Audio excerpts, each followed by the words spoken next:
Ring the bell.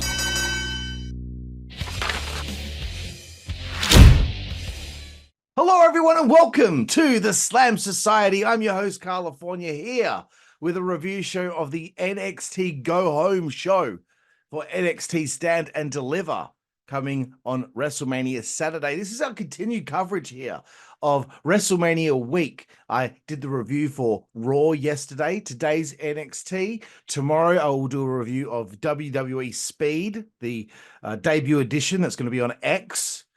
Then I'll review SmackDown, the Go Home SmackDown, the Hall of Fame as well at the same time. Ring of Honor Supercard of Honor, perhaps Josh Barnett's Bloodsport, the tribute to Extreme from Battleground Championship Wrestling. There's a few other things I really hope to cover, but if I don't have time, then oh well. Gonna do my best, but I want this to be the ultimate kind of WrestleMania week coverage that you can get on YouTube. So thank you for being with me right here, right now. So, okay, let's crack on with it, shall we? It's time for the review of the Go Home show of NXT before Stand and Deliver this weekend. I was pumped. It's the culmination of a whole lot of concerted effort over the last year. It deserves a lot of props and a tip of the hat to NXT and the people that work behind the scenes there to make that product, as far as I'm concerned, the absolute best in pro wrestling right now, in my opinion. That's what a lot of people out there forget to say, is in my opinion. It's really not hard. It's hell easy, actually, to just say, in my opinion, instead of acting as if what you're saying is fact. Can't stand it, bro. Anywho, let's crack on with it. We open the show with the NXT Tag Team titles on the line here. Triple threat match. Sorry, it's the number one contendership triple threat match. My bad. Axiom. Nathan Frazer takes on the OC, Luke Gallows and Karl Anderson, and the Latino World Order, which is Cruz del Toro and Joaquin Wilde. So as we know, this is the finals of a tournament to declare a number one contenders tag team to face off with the Wolf Dogs, Bron Breakker and Baron Corbin at Stand and Deliver. I honestly thought the OC were going to win this. They struggled in the early going, trying to deal with the quickness and the high flying of both the Latino World Order and Axiom Nathan Frazer. Before we hit the commercial break, the LWO had taken charge. We got back from the break. Axiom hit a Spanish fly on Wilde for a near fall. I'm not going to do a blow-by-blow. There were just a few highlights. But look, the match was really good. Everyone was bouncing all over the place. Nathan Frazer missed the guys with a dive to the outside, though. God damn it, Nathan. Just when I started not being annoyed by you, bro, you end up screwing up. That's unfair. That's unfair. But he did miss the guys with the dive to the outside, and they still bumped. But you know what? One little tidbit that I'm going to complain about. One nitpick. Too many dives in this match. There were too many. I get that 4 out of the 6 guys were big, but even Karl Anderson did a dive. Come on. Too many dives. Anyway. And oh yeah, how convenient. Every time there's a dive, they're all standing in the same spot. Okay, so Del Toro missed a Phoenix splash before being hit with a magic killer by the OC. Nathan Frazer then hit a 450 splash on Del Toro, and he and Axiom won. I could not believe that. I was shocked. Not shocked and appalled, but I was simply shocked that they will be the challengers for the Wolf Dogs at Stand and Deliver. I really thought it was the OC that were going to be challenging for them, because Bron surely at some point is going to be full-time on the SmackDown roster. He's wrestling on the roster, but the guy's still in NXT. There's got to be a point where he is no longer in NXT. They have to drop the tag titles. Do they drop them to these guys? Not sure. Not sure. Anyway, after the match, Kelly Kincaid enters the ring, interviews Axiom and Nathan Frazer. Unfortunately, we don't get anything stupid coming out of Nathan Frazer's mouth, so I don't have anything to really rip into him about. But the fact is, they both screamed so loud. Poor little Kelly Kincaid must have had her ears ringing. And the wolf dogs stared them down from the crow's nest. Moving forward, Lexis King cuts a promo about Robert Stone and Von Wagner, and they will do battle later without Mr. Stone at ringside. Plot thickens. Ilya Dragunov is talking to the cameraman out the front of the building, and his car tire has been clamped.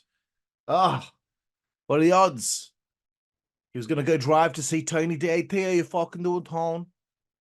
Then a few Guidos show up and suggest get in the fucking car, Ilya. They didn't swear. Hey, Ilya, get in the fucking car, huh? Do you want to keep the Don waiting? And as we know, Tony D'Angelo, AT fucking Tom, has organized dinner between the both of them for the evening. Jeez, talking like Ava from NXT. Singles match.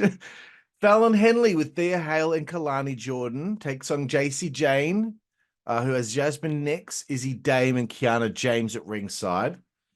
Fallon and Jacy started off with an intense exchange of a collar and elbow tie-up. I really liked the way that they did that. They wouldn't let go. It came across real in its execution. Well done, ladies. I certainly hope Jazmyn Nix's injury is a kayfabe injury. I know that she lost via the Kimura lock last week in her debut match against Thea Hale. Just hope that it didn't actually lead to an actual injury, because that would be a shame. Someone's first match, and she was really good. Like, she was very, very impressive in that match. You could tell that she used to be a former soccer player. Kiana James got involved again at some stage of this match. Thea Hale just sprinted from the outside of the ring into the ring, and then did a suicide dive through the ropes onto Kiana James, which was the spot of the segment, brother. The ladies brawled on the outside. Fallon Henley just left the match, left the ring, went out there and started belting women, willy-nilly, just belting them before returning to the ring. And then Jacy Jayne absolutely walloped Fallon with a running knee strike to the head and picked up the victory. So Jacy Jayne got the victory here over Fallon Henley. And for someone who doesn't wrestle as... I mean, Jacy Jayne, I haven't seen her wrestle that often in the last few months, but you can say that about a lot of the ladies and gentlemen in NXT. But she's still very crisp, despite the fact she's not getting as many reps. Maybe they do a lot of live events. I'm not sure. Anyway, Jacy and the Bad Girls Club. That's what they got going on there. That's what they should call their group, the Bad Girls Club. They walk out the back and start.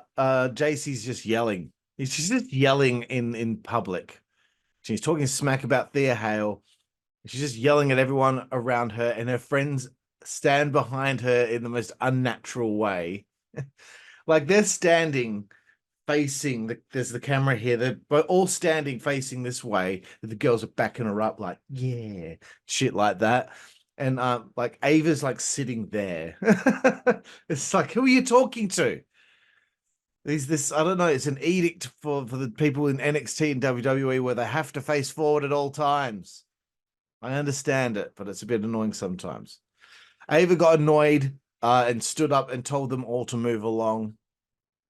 Soon after, Thea Hale walks through, screaming, and Ava snaps over that as well and just makes a 6-woman tag team match with Stand and Deliver, and Fallon, Thea, and Kalani all start screaming in excitement that they're going to have the chance to beat the shit out of the other chicks. Stand and Deliver. All right, let's move forward. Josh Briggs, a vignette for him airs. It's hype for the North American Championship against Oba Femi at Stand and Deliver. It also has Dijak of the match too. Should be a barn burner, bitch. Moving forward, singles match. Lexis King takes on Von Wagner, the son of Wayne Bloom. Von Wagner. Von Wagner came charging out and started laying a whooping on Lexis from the outset. Lexis fought back in his own way, And again, isn't it interesting to see how this guy is light years more interesting within the space of a few months than he ever was in AEW. Come on. I know I'd like to talk about that quite a lot, don't I? But it's true. It's true. Sean Spears is already more interesting now than he was in AEW. Don't care. I'd like saying stuff like that. Shut up. Anyway, Lexis got caught with a big time power slam from Wagner as Wagner started to cook with gas, mate. Cook with real peak gas. Lexis then got chokeslammed on the ring apron. The ring apron. Fuck. Bond set up the announce table and the commentators as he started getting it set up to be, to powerbomb Lexis through it. I love that both Booker T and Vic Joseph both went, hey, whoa, whoa, whoa, hey, whoa, whoa. He went for the powerbomb, but he got DDT'd in mid-air as he went to powerbomb Lexis. Lexis got back in the ring and got hit with the coronation, and it was over. Booker T barked out. God damn it, man. This really got me. As he hit the coronation, Booker T just yelled out, "Rockabye, baby." He's so irritating. Yep. Lexis King wins the match. Big victory. Lexis King is not on the stand and deliver card, which is a bit disappointing. I was hoping that maybe, they'd have enough time on the show to, I don't know, do something with him. Anyway, General Manager Ava walks into Carmelo Hayes' office. They say, so she says, she says that Carmelo and Trick need to have a winner, must have a winner at Stand and Deliver. And that there will be extra referees and security on hand tonight when he and Trick Williams have their final showdown before this weekend's big match between the two. Yeah, let's see how effective that security force is. I wonder. Backstage, Natalya is giving Carmen Petrovic a pep talk ahead of her battle with Lola Vice. And of course, lazy cut and paste bullshit. All of a sudden, Roxanne Perez shows up to be a bitch to two women she has never met. I don't know what the point of this was. If this is leading to some sort of thing with Roxanne and Natalya, okay. I don't know. Anywho, let's move forward. Alexis. Arianna Grace is backstage waiting for Gigi Dolan to show up to get her makeover. Someone knocks on the door and she calls out Georgina. Why did you have to call her Georgina? That's so annoying. But Wren Sinclair shows up and she's obviously got a whole lot to do. She's just walking around and walks up and, Ariana's got her clothesline of various dresses that she's hoping Gigi is going to wear. I don't know why this story hasn't, she beat her 2 weeks ago. They better be doing a segment between the two of them, like a beauty pageant or something at Stand and Deliver, surely. Anyway, Wren shows up. She goes up to the clothesline. She touches one of the dresses and says, what's this? And Arianna smacked her hand. Very funny. What a bitch. Wren it gets explained to Wren that Arianna is going to be giving Gigi a makeover. Wren goes on to mention that Gigi's cool and she's cool the way she is and she doesn't need to be changed. And Arianna took exception to that. Oh, how could you? How could you think for 1 second that I could not give her a makeover that will make her look better than she did before? Those are fighting words. Just trying your best to worm your way into finding a way for them to have a match. You know what? At least this was something different. So now Wren and Arianna will be doing battle later on. Ridiculous. Let's move forward. Singles match. Lola Vice takes on Carmen Petrovic. We've been building up to this for a few weeks now. I thought that this would be interesting with both of these ladies having that fighting background. I do expect Lola to get the win here and continue on with her momentum. I really think the NXT women need a secondary championship. I see things like this. I know they probably got rid of the they probably got rid of the women's they probably got rid of the women's tag team titles because they just inherited that Heritage Cup. But they got that. You got the North American title. You got the men's heavyweight title. You got the tag titles. You got the women's title, right? That's 5 belts. That's a bit, yeah. You probably can't have a secondary women's title there because that's 6 championships for what? Like 1 hour and a half weekly show. 6 belts. That's becoming like AEW territory there. Again, had to pick on them. But it would be good to have layers. I've mentioned the layer system before. It'd be good to have layers between being a wrestler on the roster and being the champion of the women's roster. You know, you have something that's like a stepping stone before getting there. I know they have the breakout tournament, but that's for young people. You know, just as far as I'm concerned, I think it would be pretty cool if they made Level Up the same length as the regular NXT show. Then maybe. But then again, Level Up's probably more for the younger talent. I don't know. Whatever. Let's keep going, hey? I thought Lola showed great aggression in this one. And Karmen, I will say this about her. I think she still hasn't had the chance to really establish herself. We've seen a few vignettes. She's done a couple of things here and there, but she still hasn't had the chance to really establish herself on the roster. They got to do something about that. Give her like a really good angle to work with, sink her teeth into, so we can truly get to know who Karmen Petrovic is. Lola hit that incredible back fist that she hits. Eddie Kingston, eat your heart out, bro. Seriously, like, I don't mean to keep picking on AEW or people from AEW, but she hit that back fist way better than he does. And to be perfectly honest with you, Mandy Rose used to hit the V trigger better than Kenny Omega. That will piss people off. Lola then locks in a sharpshooter for the win and stares down Natalya. I hope they add a match between Natalya and Lola Vice at the last minute for Stand and Deliver. I hope. So Natalya tends to Karmen Petrovic in the ring to see if she's okay, and just behind her, Lola's just there dancing and staring at Natalya. You know what? I mentioned this yesterday on the Raw review. I honestly think that WWE need to bring back Total Divas. I think that would be cool. And then someone like Lola Vice, I think she'd be perfect for a show like that. So Lola Vice wins this match via the sharpshooter, via submission. So I just had a quick water break then. Clash of the Castle has been announced for being in Scotland, fucking Scotland this year. So another huge step internationally for WWE. So what does that make it now? They had one here in Perth, Scotland. It's going to be one in Germany, one in Paris. I think there's another one, Saudi Arabia, of course.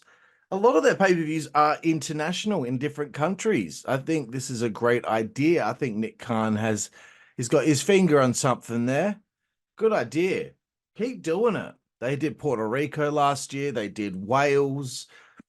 Man, it's a great. I think it's like it just makes it really does push the whole global thing, and it makes WWE seem bigger. Ilya Dragunov is in the car, headed to meet Tony D'Angelo, for dinner, and it's shot like a film. They rock up to this building. It's an odd-looking place. There's a guy sawing some wood with a bandsaw. There was a guy nailing something into a piece of wood. They weren't actually doing any work. Maybe it was just set up as an intimidation game or something like that. Whatever the case. things were made to feel uncomfortable for Ilya Dragunov here. They end up being sat down at a table and they're staring at each other for the end of part 1 of this saga. Well, technically part 2. Coming up next, Supernova Sessions with Lyra Valkyria and Roxanne Perez. So Noam Dar, Jakara Jackson, Oro Mensah, and Lash Legend are now hosting another Supernova session here to get the scoop.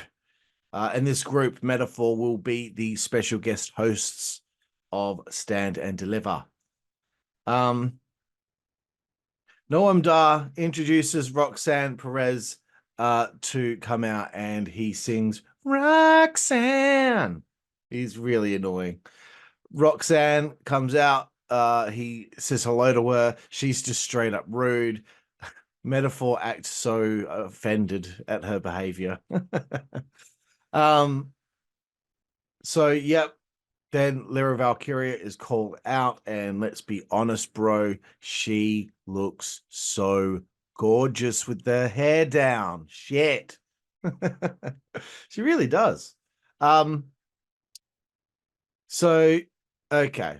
They go back and forth on the microphone with one another. Metaphor just sit there and take a back seat and just enjoy the back and forth insults. Something, you know what? I think she's working me here. Roxanne Perez is working me. It really annoys me how sure of herself she is, and like the way she smiles and and gives that fake laugh and acts all twisted. It's so annoying. Why? You got me. Like it annoys me. Like, okay, you know what, Roxanne, you're doing a good job as a heel because you're annoying me, and I want to see you lose.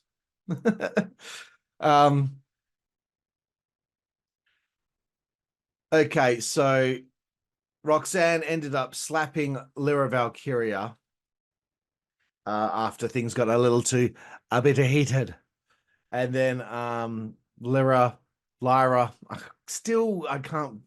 You say tomato, I say tomato, I say Lyra, you say Lyra. Oh, I say potato, you say patata. Who says patata? Yeah, can I get a bag of potatoes, thanks? Fuck off. Okay, so anyway, Lyra ends up hitting the attitude adjustment essentially on Roxanne through the Supernova Sessions coffee table, which had lollies on it. Suck shit, Roxanne. I hope this doesn't mean you're gonna win on the weekend though. Fuck. Dijak has a vignette to again add some hype to the NXT North American Championship match at Stand and Deliver between Oba Femi, Josh Briggs, and Dijak. Oba Femi cuts a promo and says I will show them all why I am North American champion. I love his voice, dude. As soon as he says that, he turns and his theme song hits and he walks. And then we're seeing him walk from behind, and then he walks through the entranceway. Very nice. Apparently this was a North American title match, but that's what I heard the ring announcer say, still North American champ. I'm pretty sure this was a non-title match, sweetheart. Oh, God. Oba Femi is taking on Joe Gacy here. This is all built up from last week when Joe Gacy threw Sean Spears' steel chair off the roof. And it kind of almost nearly hit Oba Femi, even though it was really pretty far away. Joe Gacy makes his entrance here, and he gets steel into his spine from Sean Spears. And then Oba Femi comes out, grabs Joe Gacy, throws him into the ring. Gacy's obviously in pain from the chair shot. Referee's making a huge fuss over the fact that Joe Gacy still isn't stood up yet. And he's yelling, and Gacy's saying to him that he's fine. And he's like, and I was just like, ref, just ring the bell for Christ's sake. Femi anyway worked the back of Joe Gacy here And I really thought, you know what, I want to see Oba get the quick win here. Femi hit Gacy with a knife-edge chop whilst he was on the ring apron, which was sickening.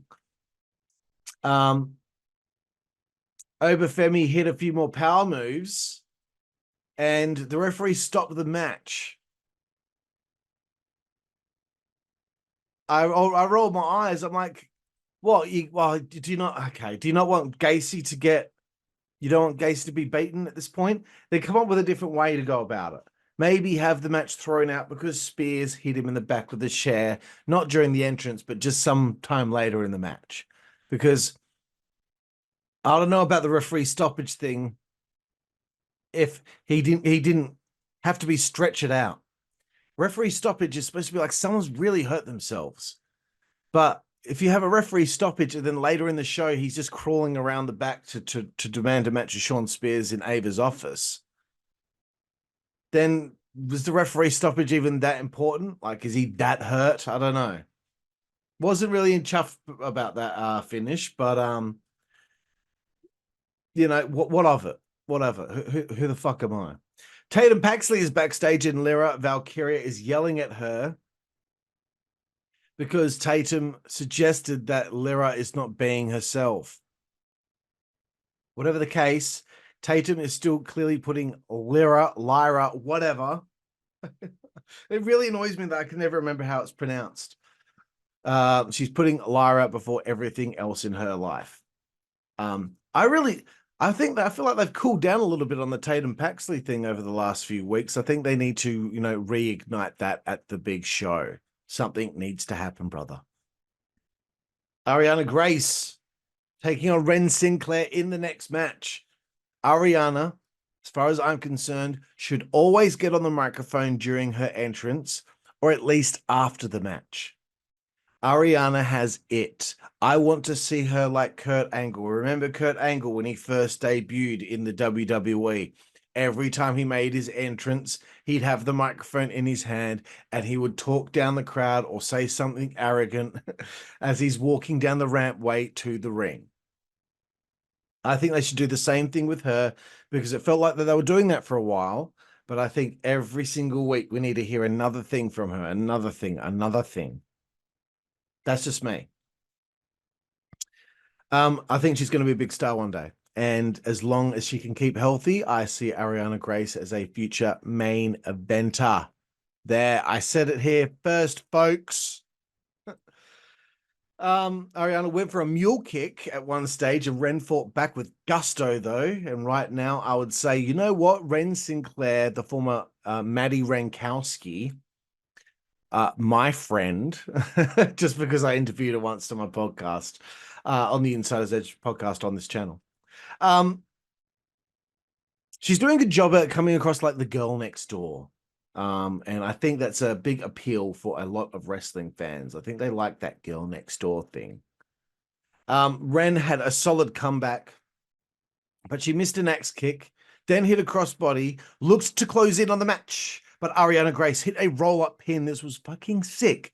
Roll-up pin, grabbed the ropes, and managed to pick up the victory. The way that she did the roll-up pin, beautiful. Beautiful. She then blew kisses to the crowd to end the segment because she's that annoying. Coming up next, you know, I know that Trick Williams and Carmelo Hayes is the main event of Stand and Deliver. I think the title match should be the last match. That's just me. I know Trick and Carmelo is the biggest story, but the NXT Championship is it's starting to feel slightly like it's an afterthought to Trick and Mello. We are up to part 3 here of Ilya and Tony. They sit down and they don't have dinner in front of themselves yet. They do the usual back and forth talking about the NXT Championship before Tony grabs Ilya's injured finger and crushes it with his hand before he delivered a meal or had a meal delivered to him. And Tony and his Guidos left the room and Ilya was just sitting there. I would have ended this segment with Ilya lifting the lid of the plate of food, looking down, and it is a fish. Not a cooked fish, just a raw fish. Yeah, maybe one that's even still flopping around, like, and it slowly but surely dies in front of him. That's pretty cruel to put that on TV, but I don't know. Like a sign. Hey, you're gonna be fucking sleeping with the fishes, you fucking, I can't be bothered. Hey, yo, you gonna eat that fucking cannoli? Okay. Blair Davenport and Sol Ruca coming up next. This is like a match has been built for a while. Sol Ruca obviously came back recently from her 9-month injury recovery time. Fucking I can't speak English right now for some reason. She had some time off for an injury. Okay. So this is a feud type match, and I really thought that Blair Davenport deserved to be on the stand and deliver card in front of tens of thousands of people. She's had a great year. Sol Ruca versus Blair Davenport deserves to be on that show. I know that they do a countdown show on the WWE pay-per-views, whatever you want to call it, PLAs. Put a match on the pre-show then. Don't just have it be a panel of people like Sam Roberts and what's his name, Peter Rosenberg or whatever, that's talking about the matches. No. I want to see a match at least. Okay. Ruca, hell of a lot of talent. Lots of potential with her athleticism.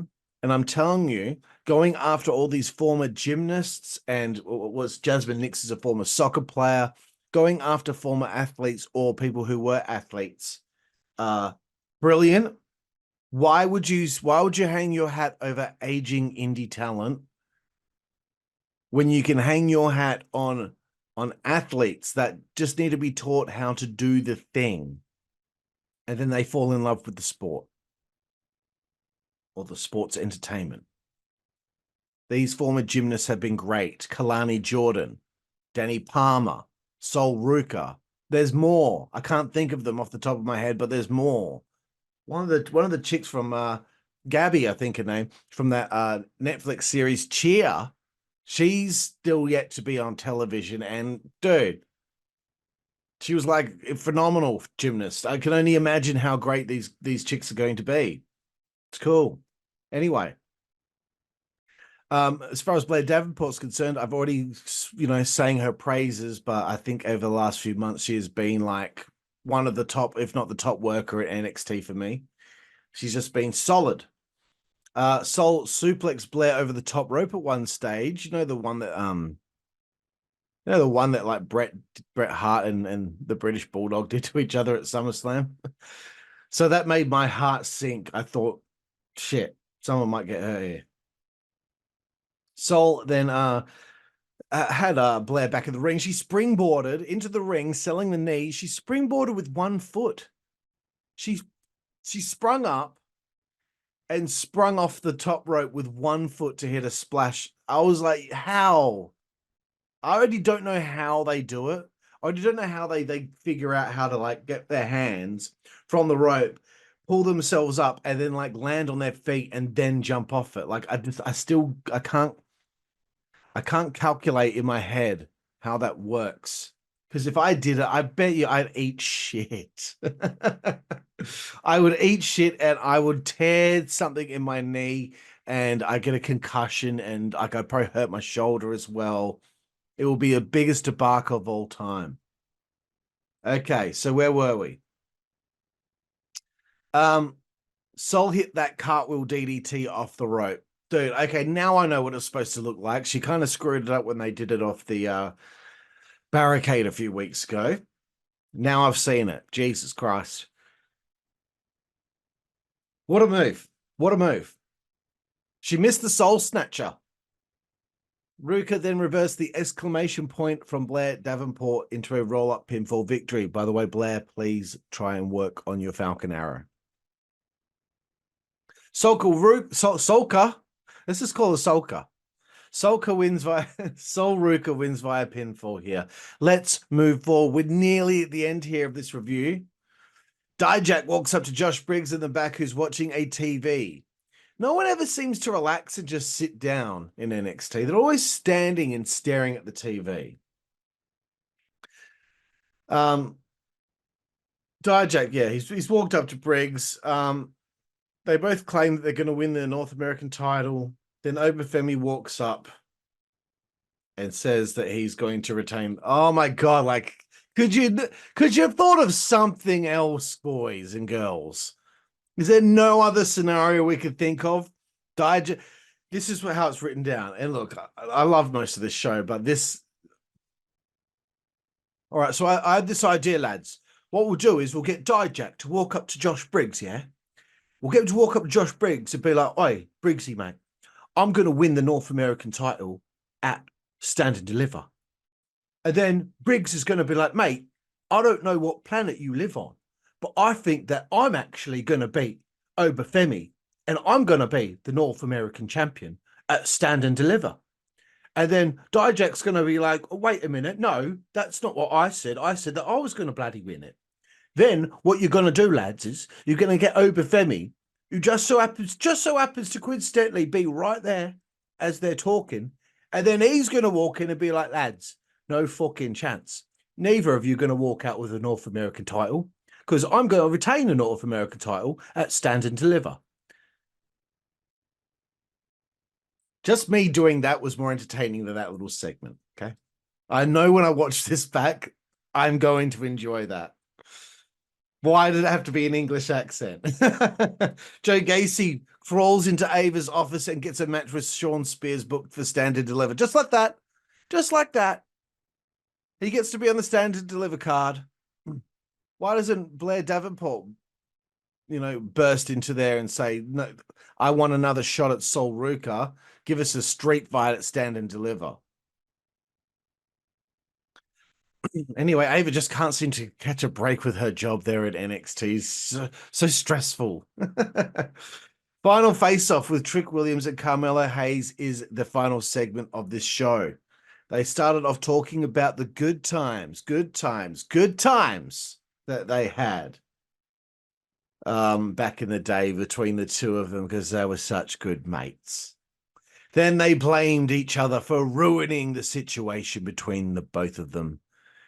"It was your fault, Melo." "No, it was your fault, Trick, because you wanted more than you promised me that you were going to go after.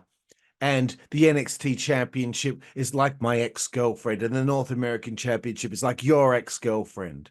And instead of trying to win your girl back, you went after my girl." It's like, all right, that's what we're going to compare it to. Fair enough. It wasn't too bad. Carmelo eventually says Trick will always take a back seat to him. And Trick says that those days are long gone. Oh, bro. Everyone's just like, "Oh." I'm being a dickhead, I know. They both end up in a brawl. A brawl for all, and they are such badasses, bro. Just like Becky Lynch on Raw yesterday, being able to swat two grown men away. These hire tougher security guards, WWE. Every wrestling company, hire some tougher security guards, or are these wrestlers just the toughest people in the world? There's got to be some security guards out there that can take control of these situations.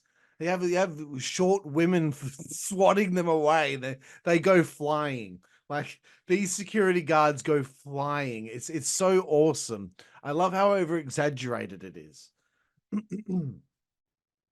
Anyway, so they end up in a brawl. Melo's a smaller guy, but he's just yocking security guards, and they're going down. They're going down like a sack of shit. Then we have a big pull apart as wrestlers all ran out, and as the pull apart was happening, Melo and Trick are just punching different wrestlers. Then the wrestlers are all punching one another. It's a massive all-out brawl to end the episode. What a way to go off the air. Very, very nice. I enjoyed the show, man. I enjoy NXT every week, you little son of a gun.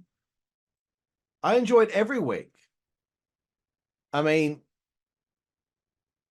how many matches do we have on this show? 1, 2, 3, 4, 5, 6, 7 matches on this show.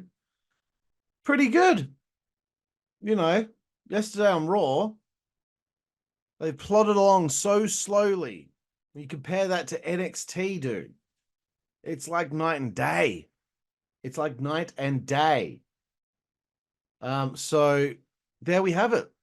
Our WrestleMania week coverage continuing here with my review of NXT, the go home show.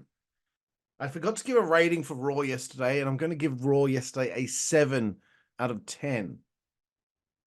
I will be giving NXT here a 7.5 out of 10. Let's see how we go with SmackDown and WWE Speed tomorrow. And of course, SmackDown on Friday for the Americans, Saturday for me. WrestleMania Saturday is actually Sunday for me, and WrestleMania Sunday is actually Monday for me. That's how it works, you little son of a bitch. So there we have it. My review here of the NXT Go Home show. I'm Karlifornia. This is a Slam Society. Please like, subscribe, hit the bell, all that stuff. And I should say that at the beginning, but just do it. If you haven't done it yet, just do it. Just do it. Because it says like most of the people that checked out our channel last month, like 80% were people that weren't subscribed. Just subscribe. How hard is it, bro? Okay. All right. I've had enough. I will see you all tomorrow for my review of WWE Speed.